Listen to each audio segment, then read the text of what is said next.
Hi, everybody. Thank you, and welcome to Talent Grind Live. My name is Michael Doran. I'm the CEO of Team Source, joined as always by I don't even know what I'm going to come up with an adjective for Go you for it. for the endlessly fascinating Alex Mann, who runs go to market sales over at Elly.ai. Alex, how are you today? I'm good. I'm good. The weather is good in New York City. So this is, this made the seasonal disaffectiveness disorder is now over and we can start living, come out of our caves. So I'm very positive, very happy and excited to be here for this, our latest episode. So does it mean it's like 40 degrees then? Yes, that's exactly what it means. I changed my computer to Celsius and it's 13 right now. I have no Yeah. idea what that is in Fahrenheit, but it's about 40-ish, I'd say. Yeah. Yeah. It's really funny. I grew up in the Midwest, and so get pretty tough to the cold. In my first year out in California, when I was working at Google, I went into work the entire winter in sandals, shorts, and a t-shirt. And I was surrounded by people with North Face parkas and scarves and hats and mittens. And I would be like, that's adorable. You're cold, aren't you? And now I've obviously been out here 14 years and I'm like, geez, 60 degrees. Getting a little chilly out there. Hey, your blood definitely thins. Man, that's literally how I am now since I moved here from the Bay Area. I miss a solid 60 degrees all year round. That's what I miss about living in San Francisco.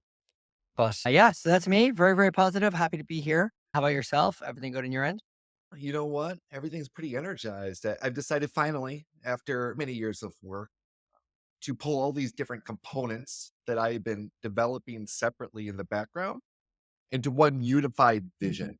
And I'm really excited to be able to share that with you and share that with our audience today as kind of an extension of really how I've been thinking recently. But I think to get started here, I want to get on the record on a couple things right off the bat. So, first of all, I thought maybe I'll tell just a brief bio about myself, and then you can give a brief bio yourself, and then we can jump into what today's topic is. If you're just joining us, if you're not familiar with who I am, my name is Michael Doran. I was a recruiter for over 25 years.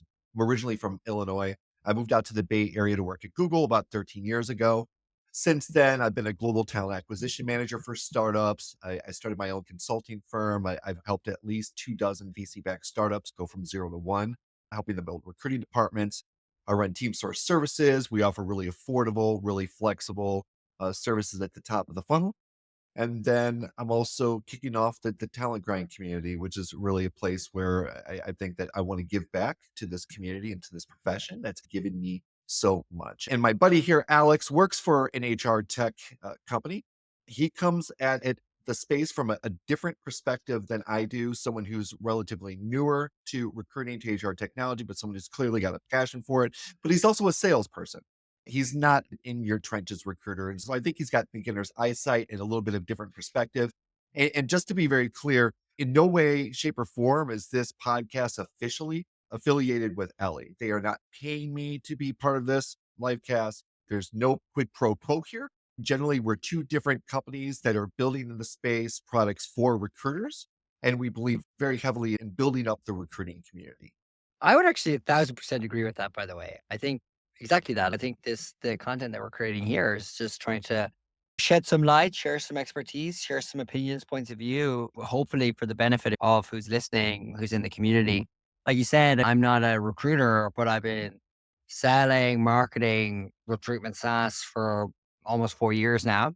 My background is actually in tech myself and have been in go-to-market, growth marketing for the guts of a decade now. I've been in a bunch of different companies from Lend Up Mission Lane, which is consumer credit, to Lambda School, which for those listening that may have You're part of a heard. lady school? Yeah. I didn't know that. Yeah. And then was at CapChase running growth there, which is a subscription-based lender for SaaS companies, to Landed, which is how I ended up in HR tech, which is generative AI, SMS for sourcing, vetting, and scheduling of hourly workers for hospitality businesses. And that's how I found myself into sort of a content marketing sort of role, doing podcasts and online LinkedIn lives. And was in that, I just thought they were very fascinating people in talent acquisition and hospitality, and ended up doing the guts of 200 episodes, which led me to where I am today, which is heading up the go to market, so the sales and the marketing. And I know that there's incredible value out there in the content that you can create and in the content that we can create. I think it's just a matter of finding the right people to listen to it. And I think LinkedIn and LinkedIn Lives and using Restream like this and being able to turn it into podcasts, like where people want to consume it. There is an active audience out there. And I'm, humbled also just to be able to be in a conversation with you, Michael, talking about this. Because again, like I'm not a recruiter, but I spent the last 4 years. I'd say I've had 1,000 calls with recruiters, problems, challenges, how not to be skeptical of software companies and software products and how not to nickel and dime. Nickel and diming is my favorite phrase at the moment, but nickel and diming recruiters. And I think there's a lot of software out there that does that through not only recruiters, but HR businesses and HR teams across the land. And yeah, if I can add any color or be entertaining along the way, then I'm happy to be that person. Yeah, and so we both, I've built technology. You're part of an early stage startup that's built technology in the recruiting space, and I think I just want Yep. to be really clear for the community and the audience, like right off the bat, like if I bring HR technology in, it's because I fundamentally agree with what they're doing and how they're treating recruiters, and that I think that they could be a positive addition to the space. I will probably rarely ever bring any B2B HR technology companies into this community. I Yeah. think that they're just aligned differently. And that really goes into, I think, the podcast episode topic of the day, which I want to address the current state of recruiting. I was putting together a Substack post that I'm going to be releasing yesterday. And in the middle of it, I basically broke down in tears. I felt so passionate and so moved by it. And I just want to Yeah. highlight a little bit because I've been building for the last 5 years. I've been building a services business. I've been building a platform. This is me stretching myself. I am not a natural self promoter. It's always been to my detriment. It's something I need to get better at doing. And that's why I'm immersing myself and why I'm so grateful to you, Alex, because you're really the one who gave me the energy, showed me the structure. I'm also on some new ADHD medication. And so all of a sudden, things that Every little helps. mouthable before are all of a sudden just, and I have the reputation of being an over preparer. When I do finally execute, it's, oh, okay. So I've been really building a lot of these elements for a long time and paying attention. I just started going to HR conferences really for the first time last year. And so I took a year just to get a general state of the community. And generally, I think it's poor, right? Recruiters have faced numerous challenges over the last year. My services business was making almost $100,000 a month coming into 2022, and that went to zero. Because I had a couple very good clients, I was able Yeah. to build that back up to maybe 15 to 20K a month since then, which has allowed us to keep developing our platform, which has kept the lights on, people's rent paid. But we're not by any means living the high life, you Yeah. know? And if it's affecting me negatively, I know it's affecting a lot of other people negatively. The thing about recruiting is if you're new to the industry, which by the way is the greatest industry and is the greatest career of all, but we're an economic barometer, right? Yeah. When things get bad, we're the first people to know about it. I used to think it was recruiters. It's actually recruiting services business because they fire us first, then they fire the recruiters. It reminds me of what did Gerald Ford say all those years ago? The state of the union is not good. Are you saying that we're in a recruiter recession? Yeah. Not only are we in a recruiter recession, but we're also in a just like a down spiraling recruiter bubble of apathy and fear, right? Okay, start with apathy there. Why apathy? I'm going through all these different recruiting Facebook groups. I'm looking at Reddit groups. I'm all over LinkedIn. I've got about 19,000, but I've been removing people. I'm kind of calling my network who I'm first degree connections with. Yeah. But I have a theory about that. I just talked to another recruiter who said she couldn't accept me into her network because she's hit 30,000, but she'll follow me and I can follow her. And I was like, Oh, don't you weird. want me in your network? Like, do you have some rando guy who just sent you a connection request in some completely unaffiliated role or industry early in your career who's still first degree with you? Wouldn't it be more beneficial for you to have someone like me with my connection and network reach in your network versus them? She didn't see it that way. So I think that we've all grown up with these platforms, this technology. Now we see it as an everyday part of our life, but we all have to understand that we now have a way that we can evolve and grow too. So I'm taking a look at what's around. I'm taking a look at the top recruiting influencers in the space. I'm not holding it against anybody about making a job, but Yeah. you can tell that for the last 8 to 10 years, when a lot of us have been doing the work, they were making the videos. And I saw one who was talking to a podcaster from Europe who started talking to this person specifically about recruiting in Europe and the intricacies. And this person really didn't have a good response. And it was pretty obvious they had never recruited in Europe. Why are they an influencer in the space? Oh, I see what you're saying. I think in one sense that is that person reporting to be a Huh? importer in Europe or that they're like an American No, they're recruiter just on a they're European just a podcast. recruiting personality. And I've met this person and I think they're a Yeah. good person. And I'm not against them taking advantage of an arbitrage opportunity and getting themselves in early, but I took the exact opposite approach in my career.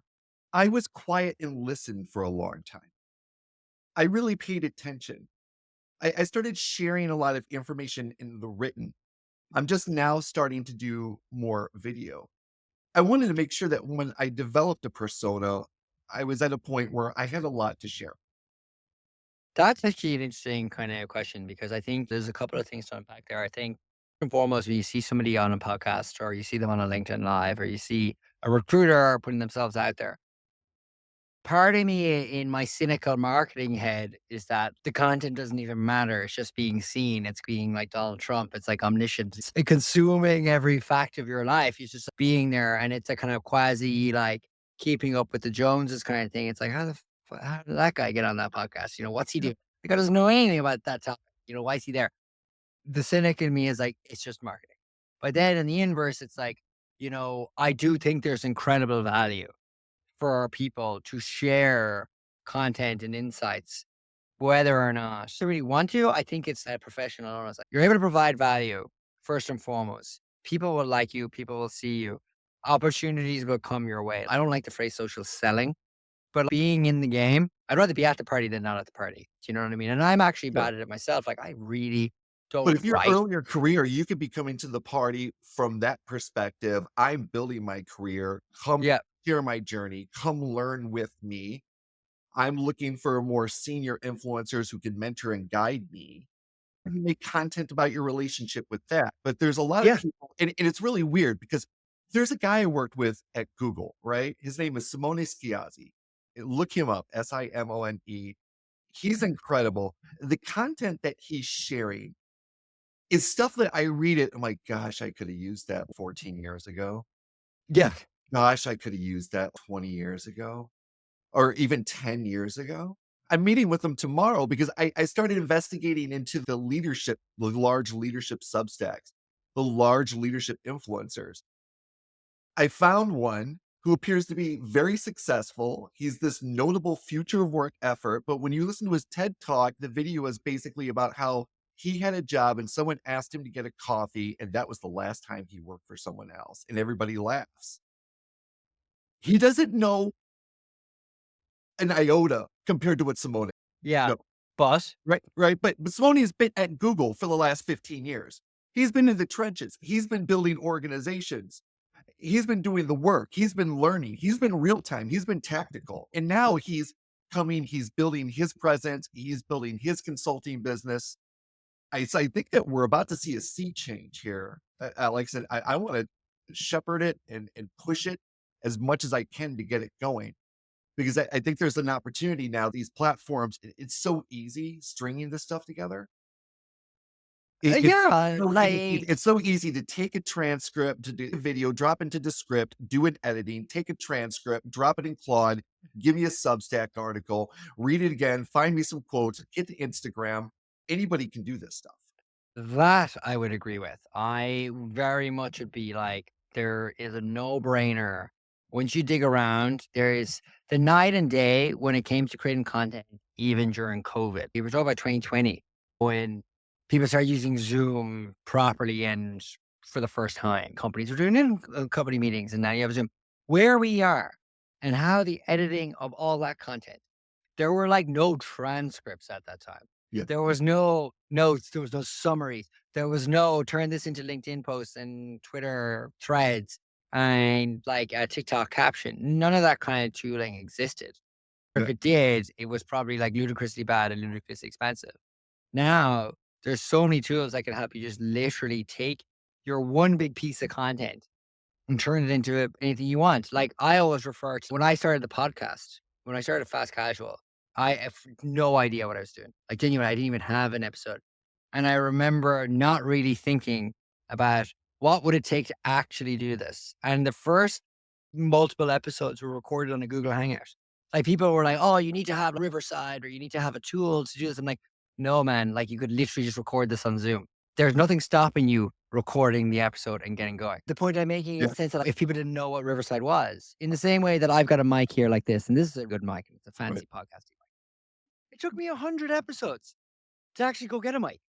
You know Yeah. what I mean? Like, as in I was using AirPods. So there's no real barrier to entry for people to actually go create. It's just, are you willing to be cringy to your friends and family, inverted commas, for about a week? And then you'll realize you don't really care. And then you're okay, now I can start making content. You know And, what and I so that mean? Like, Yeah, that's a great point because that brings us back to the state of recruiting. As I'm looking around the state of recruiting, I see a lot of influencers who really don't have a lot of recruiting experience out there yeah, trying to guide people and trying to share information. And more importantly, there's this cycle that happens as you become more senior as a recruiter. When you're at a company or a contract or a full-time job for a long time and you get laid off, if you're a contractor, you're used to it, you know how to get another one. If you're full-time, it shocks you, you need to recover, and then you start thinking about all the bad crap you had to deal with in that job, basically with the other people, and you get the idea, "You know what? I'm just gonna go out on my own. I can do this on my yeah, own and make a lot more money," right? And so people set out, they try to build a business on their own, and they find out, like, how hard it is, especially if you're, like, one person. And but maybe they build a brand, maybe they actually make an about page on LinkedIn, maybe they actually make a logo. Most people don't even do that. Maybe they actually make a website. Most people don't do that. And then the minute the economy comes back, they grab another full-time gig and they yeah. go right back to work, right? And at the same time, we've got people who are creating claiming that they're influencers and they just don't have the experience. Even there's a lot of these people going through this turn. So I'm saying now, instead of starting the business, keep creating your content, right? Create your content when you're working with somebody. Create your content when you're not. Try to figure out what your brand is. Try to figure out what unique angle you bring Yeah. And to you know what I would say about to you? your You know what I profession, would, right? you know what I would There's say no about way you? you're seen, right? Oh, like, and this is the thing, even using a word like unique, okay? Unique sounds hard. It means I need to be so original that it's never been said before. It's like unique is your own voice. What is your take? You know what I mean? You're given a point of view on something. Like nobody's reinventing the interview. You don't need to create content. You don't need to think about it in a way that this has to be the sole version of the words that are written ever committed to a computer. It's what's your point of view in it? And I always tell people it's a great way of just getting your ideas down if you're thinking about creating content. Is if you have ChatGPT on your phone, it has the voice note on it, and just record yourself writing a voice note into Mm, ChatGPT and go, turn this into a LinkedIn post. So you're walking the dog at night and you're just trying to give your point of view on the state of recruitment or the state of something. Like, there's your content. Like, while you're walking the dog, like you got the dog in the leash and you got the phone to your mouth. Like, there are ample ways to capture your point of view. You know what I mean? And the word unique doesn't need to sound like Everest. You know what I mean? I'm very big on the word unique because I'm like, there, it's really what we're trying to do is just get you to commit pen to paper. It's kind of like losing weight. You know what I mean? You're not going to see it on the scale today, but you'll see it in 6 weeks and then 16 weeks and then 60 weeks. What the impact of the incremental benefits of you doing the same thing over and over again. There will be benefits that will compound over time from you creating this kind of content. I can speak from my own and I can speak from a relative place of authority because again, I guess I had 200 episodes of like executives across the board on my pod. The first outreach I did and the first episodes I did were appalling, like terrible. Like, as in, I cringe at what I said because I had this absolutely naff opening to the podcast, yeah, where I was like, I just thought it was like, I thought that's what you had to do. Eventually, I got better. You get more confident at it. yeah. You get more comfortable You learn with the tools. understanding the tooling and the process. What annoys me, going back to the state of the community, is taking a look at some of the influencers in the recruiting space. Apparently, They must not be making as much money from the videos anymore because now they're starting recruiting agencies for the first time, Well, that's and just leverage. they're also charging people to teach them how to do social. That's the, how would I would describe it? That is the playbook. Unpacking that a bit more is like, if we identify who are the biggest influencers in this space, it is likely career coaches, it is likely resume makers, it's likely interview and mock preparation, those kinds of people that create Sales content people like from recruiting. yeah, they're kinda creating that kinda content though. So it's less like recruiter on recruiter, more like candidate on recruiter, recruiter on candidate kinda content. Or Because state of like recruiting, just yeah, like even aggregating a though lot of information and throwing it out as a newsletter. but again, if you're just putting it out and you're not putting your point of view in it, I do think that's kind of trash. It's Like, just kinda generic, right? I guess there's a room for it, but we're moving into a world where I can just go to Claude, "Hey, give me an over," or maybe ChatGPT, "Give me an overview of all the recent changes in talent acquisition, things I need to know." totally, Right, and you right, can so it's like, recreate I that. almost feel like we're just at a point where we need to evolve even more because these same influencers now are shilling enterprise recruiting tech, who are then inviting them to conferences, Yeah. so then they do more podcasts, and then they get different sponsors, Yep. and so they're in this loop of sell, sell, sell, sell, sell to recruiters, get them to ask for these tools at their I see what you're job, getting at. but they're Okay, would not be okay. delivering Are you value saying back. They're not delivering yeah, value back to the recruiting community, I was right? just gonna Like, with the say, like, downturn you that would have we've no seen problem if you were over getting the last value. couple years, have any of them put together a fund to support recruiters who are maybe in really desperate. I mean, these people have made millions and millions and millions of dollars from recruiting. In one sense, it's very cynical. It's just like if you're an Instagram fitness influencer or you're like an e-commerce, whatever, they don't owe anything to anybody. And I mean, I guess No, that's like their job. But at the same time, I mean, like, yeah, I it's mean, like you can say you that they don't. don't owe anything to I would anybody. say my take on influencers is don't hate the player, hate the game. It's like if they're able to get Yeah, paid and they get a sponsor, more power to them. I I think would that's a say cop if out, they're not dude. giving You can hate value, the player for playing that game and not making a better game. well, there's that as well. Like, I think to your point, it's all well and good to get sponsored by enterprise software and go to conferences. But if you're shilling, like your content needs credibility. Like, if you're going to be in that space Yeah, and you want to speak to other recruiters, you bet your ass you want to be credible. Like, why would anybody listen to you otherwise? Like, it would make no that would bamboozle me that like somebody could monetize enough even with a low credibility or a low kind of clout within the space, because the whole point is to monetize your clout and not like monetize it and then immediately demonetize it because you're shilling. You know what I mean? I find that fascinating, but then it's just like, I mean, my LinkedIn feed is marketing, go to market, a lot of recruiting now and marketing. And it is very obvious for me when I look at what the content is created as like shill.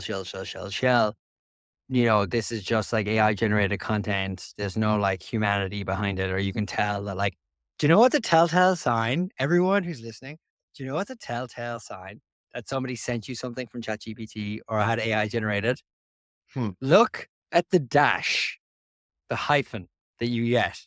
You get this super long dash. And I don't know why ChatGPT or AI always does this, but it has a very the dash that you would regularly press on your computer is small, and the dash that comes from AI is longer. oh, And every really? time I see that, I'm like, "Oh, That's a AI great generated." tip. Yeah, seriously, like, as in so even when I generate content through, generative AI, I go back in and I read it and I go, "Would a human write this?" And that includes commas and dashes, but you will always see it on the dash. You know, before So I set this all off, we were going down that road as well. My co-founder was setting me up in HeyGen and 11 Labs, and we well, were that's gonna cool. just generate a lot of AI videos of Michael, and I just realized I don't think that's the way. I have a lot to say. I might as well just go out and say it. You have this is what I think James Joyce wrote in Ulysses. This is what they call an epiphany. Yes, like, of course, like, if you've got something to say, this is why Yeah, we're on this stream right now, you yeah, know? Like, it's go out and say it. There's nothing stopping you, like, you have a phone, you have a laptop, you have a microphone, it's there. You know what I mean? Like, as yeah. in, you don't need and this is I'm not skeptical and I'm not critical of AI, video avatars, all this kind of stuff. There's a place for everything in the marketplace of capitalism. But what I will say is, why can't you do it yourself? Do you know what Yeah. I mean? Like, that's the Yeah. thing. So I'm glad that you had that epiphany. Well, it's fun because it's funny because, like, I've been building all these different elements. I've been developing this broader strategic plan, but I just feel like we're at this right time with the right moment. Like subs I just shifted. I'm gonna be doing all my podcasts directly into Substack now, and it's gonna distribute on the RSS, right? I Right. have everything in Substack, and we've gotten to the point where these platforms are much more powerful. It's so much easier to share information from them. It goes into what's talent grind all about. This is an open invitation. If you're a recruiter, if you're related to recruiting, if you've got a strong interest in recruiting, such as recruiters, recruiting leadership, company founders, even maybe people who are HRBPs, but occasionally they have to recruit, but you specifically need to be within the recruiting world. The talent grind community is open to you. We're here to support each other. We're here to learn from each other. We're going to be sharing a lot of upcoming initiatives and content. I found another company, and we could probably have a whole show about English recruiters versus American recruiters because it's such completely different recruiting worlds over there than it is from here. And I found a recruiter who hit a hard time and went out and started a product, and now they're selling training very expensively. Yeah. I'm going to drop my entire 25 years of recruiting knowledge and experience and little pebbles and tips from the very top of the funnel all the way down to when you close a person and walk them into the door and interject it with experiences across my experience. And I'm going to give it all away for free. So why don't you just do that rather than upsetting their apple cart, so to speak? And just to make a point that knowledge shouldn't be sold like shared, right? I've never paid people to redo their resumes. I've helped recruiters at different points in my life, and I've told them everything that I learned about being a contract recruiter, learning the ins and outs, how to market yourself. I even had a woman say to me one time, I don't understand. This is really valuable knowledge. Why are you telling me this? And my response was always like, it's a big world. Me helping you doesn't take away from me. I don't think it's zero sum, but I think that if I can help you, that's better. If you were to beat me out for an opportunity, good for you. I came from a world where knowledge and information wasn't readily shared. Yeah. And the people who had the inside tips and those were the people who succeeded. And the rest of us just had to figure it out along the way. And I want to give something back to the broader recruiting community. I want to leave You're my right. impact because I started off as a collection agent who worked my way up into customer service before I was lucky enough to get to become a recruiter. I've worked for about 25 years to get where I am today. If I had the tools that I can provide people now, the knowledge I can provide people now, they could probably do in 5 years what it took me 15. You're dead right. You're dead right. Like, what I mean is, like, I think the new way of doing marketing online is giving value to people and exposing people to value. If they see value in what you're exposing them to, they will come to buy from you when they are ready to buy from you. Whether it's services or whether it's products, is not by forcing it down their throat. Yeah, It's like, hey, I created this. I think it's really cool. Comment on the below on LinkedIn, and I'll DM you the Google Sheet, or I'll DM you the Notion doc of how I built this. Something like that is giving value. All of a sudden, you're getting 100, 200 comments on a LinkedIn post. You're getting 1,000 likes. That's invaluable. yeah, I calculated recently a couple of thousand impressions that I got like on a LinkedIn post recently, and I compared that to how much it costs to advertise on LinkedIn. And I was like, oh, that's a couple of $100 that I just got for free from LinkedIn. It's thinking about things in terms of like value. If you did post like a Notion doc of like how to source, vet, and schedule a candidate, and you just created a doc like that, and you were like, comment on the below, whatever, comment below. Like, all of a sudden, you're getting 100 people that are interested. They're probably all recruiters, so they're coming into your community. All of a sudden, there might be people who are like needing of your services. So, of that 100 people, let's just say two of them will say, oh, I'd love to learn more about your business. 2% from a piece of content, and you're giving away value. yeah. You might have spent 10 hours, 20 hours putting that piece of content together to get two meetings. You do it again, you do that, say, 3, 4 times a month or something, and then all of a Yeah. sudden that's 8, 10 meetings. You might close 3 of them.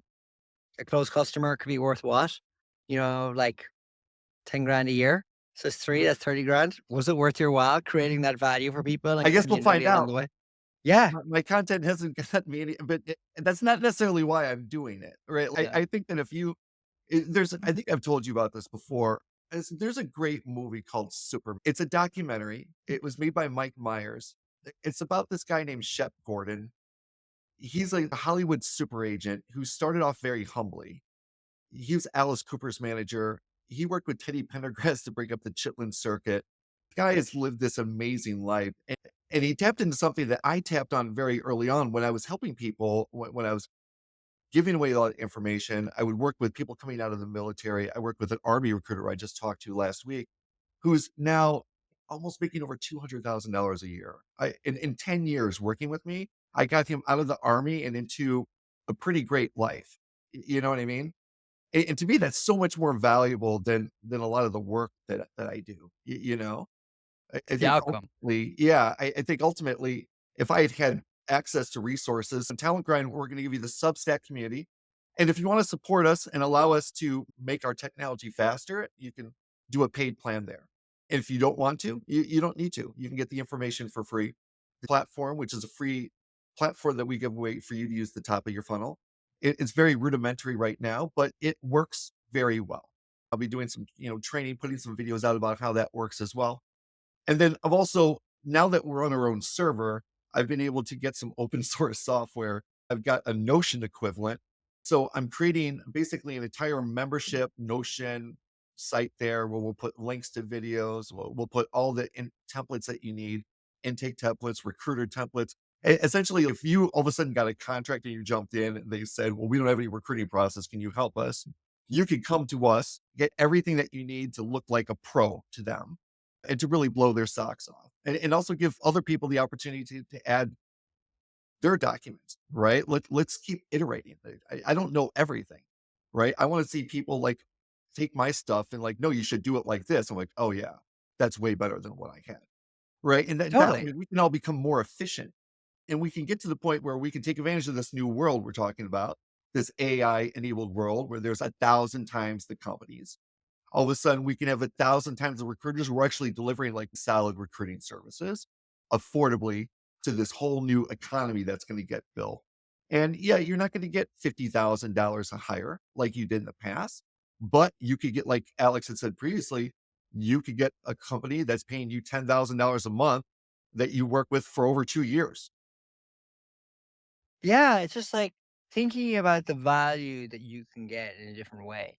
Like, do you want it one and done? Do you want it recurring? How do you think about what you think the potential of a client can be?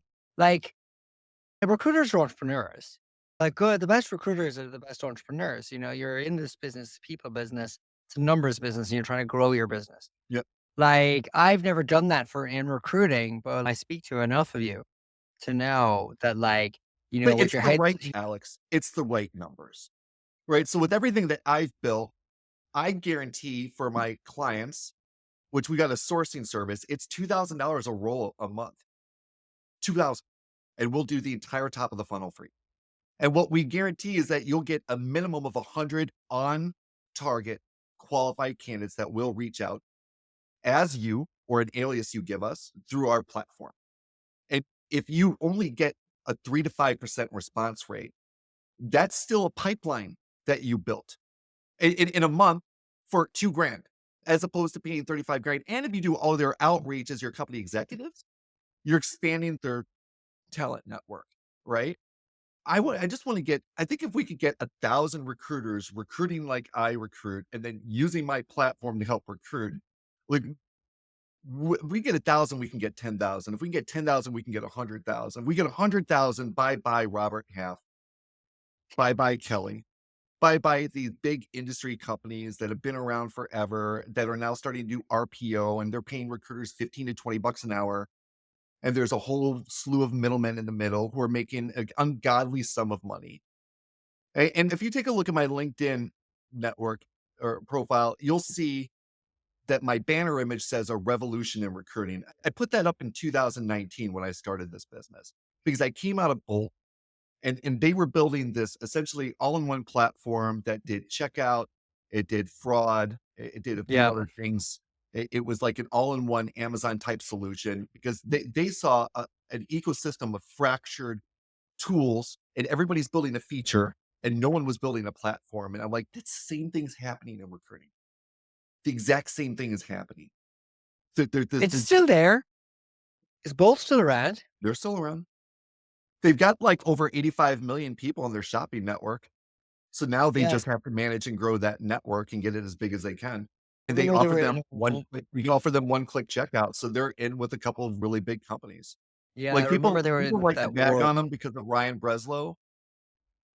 He's young. I think he made some mistakes. If I was leaving Silicon Valley writing out like a god emperor after having raised $1 billion, I would not trash the 2 biggest entities in Silicon Valley on my way out the door. He was stressed. He also beat the other company fast, if I remember correctly. That was also Oh, nipping in the heels. Remember Don that? from we could have a whole show talking about Yeah, Don from I forgot that he even existed. That kinda disappeared from the ether there's very quickly, didn't so it?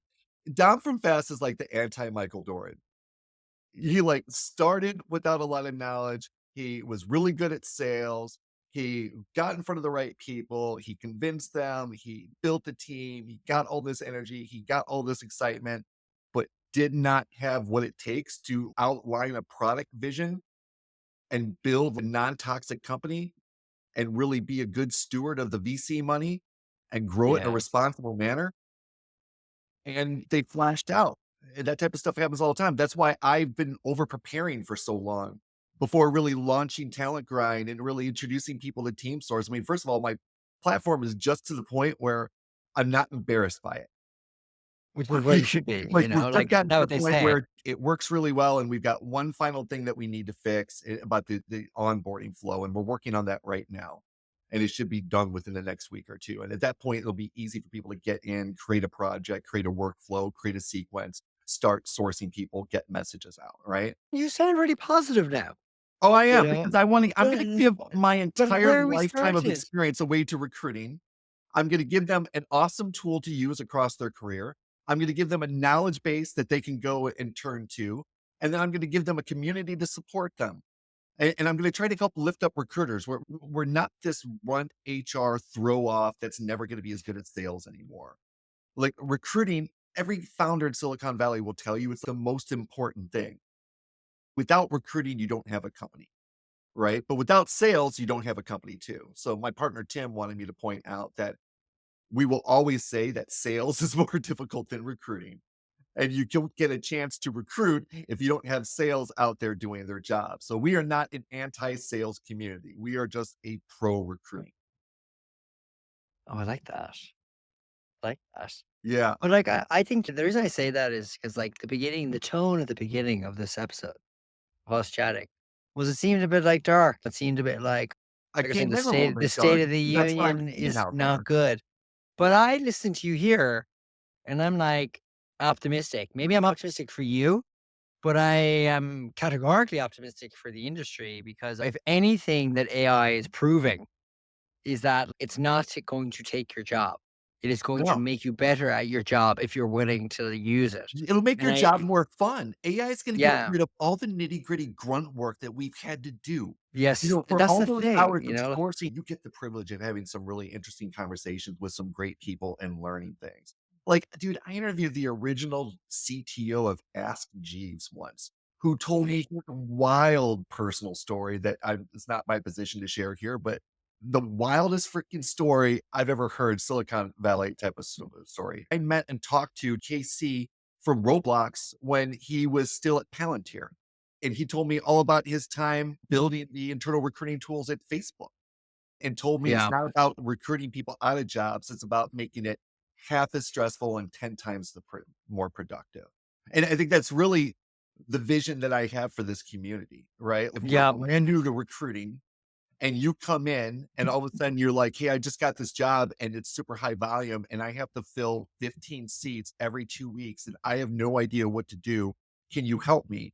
We're gonna be there. there'll be somebody who's been in those shoes. I want to scale that. I want to scale what I do. Come to me with any recruiting situation, anything, and I can tell what to do. And I want to now just scale that to the entire recruiting community at large. Yeah, no, you're quite the I was gonna say a flag bearer? Do I call you would I call you a flag bearer? Like, you're certainly on the super innovative side of recruiting, and I definitely think building the systems, thinking about getting rid of just the grunt work within Yeah. the industry that you're in. It's one of those ones definition of insanity is doing the same thing over and over again and Yeah. like, anticipating different results or expecting different results. Like, on a practical level, like, I would be so bullish for this industry. Yeah, there's gonna be people that come in and come out of it. There's obviously where it is traumatizing that so many people have been laid off over the last 18 months. But where we are Traumatizing. yeah, and but where we are in that curve is that there was also an extraordinary amount of people hired in 2021 and 2022 to grow businesses, and it's just like one of those weird, unfortunate ones that this the economic sort of wind is now downwind against, like, recruiters. But that's not gonna be forever. Companies are gonna start growing again. It's like, when are they gonna start Right. growing? There's so much money being poured into AI companies. Every day I open my phone, it's like this random company I never heard of has raised $80 million to grow. That's recruiting right there. That money is to scale that business. I'm very bullish, like, it'll Boy. just make you better, and it's ultimately, at the end of the day, it's going to went through a s they like, people forget. Like, I think this is the other thing I think, and I appreciate where we are on time. People forget what COVID was not even 5 years ago for everybody listening, whether you're a kid or you're ancient. Like, that was not even 5 years ago, Yeah. and what that did to talent acquisition, what that did to how people even want to work, it changed literally everything. It opened up so much more talent that you could hire some random in Missoula, Montana for a Bay Area company now. It also made it impractical for so many different diktats within that company. Like, we want only in person. That person doesn't want to be in person. The best person. So it's like you like little things like that just changed how we even think about talent and how we think about hiring. Like, you've been under an extraordinary sea change in a way that many other industries haven't. Since Do I my started job. my career, Alex, I'm putting in my article, I've lived through 3 recessions and 3 aftershocks. I have only had One 13 years out of pandemic.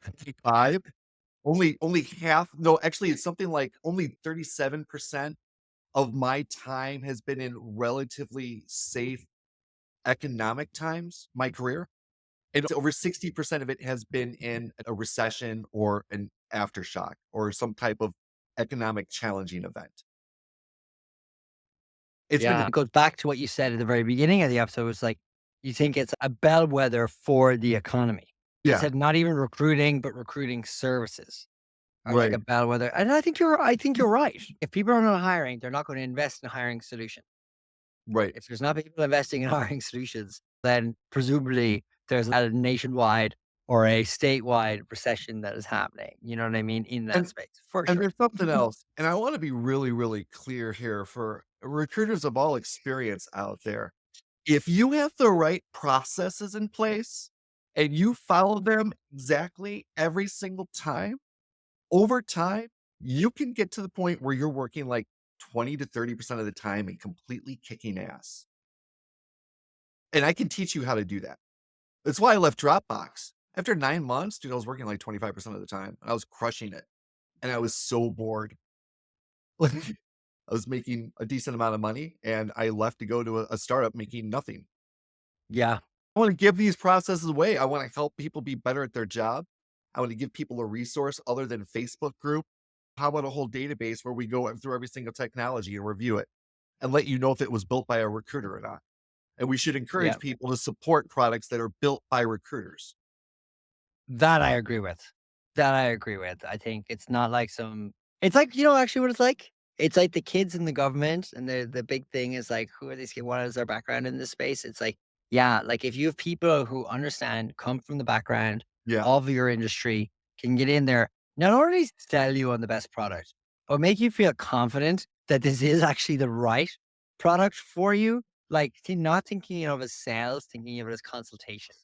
Like, that's such Yes. a key thing I think about all the time when I talk to recruiters because I know you guys don't have the purse. I get But if I that's why I didn't take investment. That's why I've suffered for the last 5 years to build my platform so I could give it away to people for free, man. It's so 1,000%. important. If I think about if I'd had my platform when just I moved out to Silicon Valley, I would have all my outreach at Google and sourcing. I'd have all of it from Dropbox. I'd have all of it from all these different startups that I've supported. And now that we're in the age of AI, how valuable would that data be for me? Yeah, but that would actually be quite valuable. It's quite valuable, right? But where is all that data now? It is ignored and long Lost archived in some lost company in system of systems. record somewhere, never to be seen again. Lost in systems. Lost in Lo I mean, systems. lost in systems. But Well, yeah, okay, so so I think I should probably end it here. Alex, scintillating conversation this week. Thank you as always for being a partner to me. It's great to hear from you. you're an absolute gent. I love this. This is fantastic. Yeah, I love our takes. yeah. And this week has been pretty much all spicy takes, but then I think some hope at the end. So thank you all again for joining us for Talent Drive Live. You can join us next Tuesday at 11 a.m. Pacific, 2 p.m. Eastern. And hope you have a great day.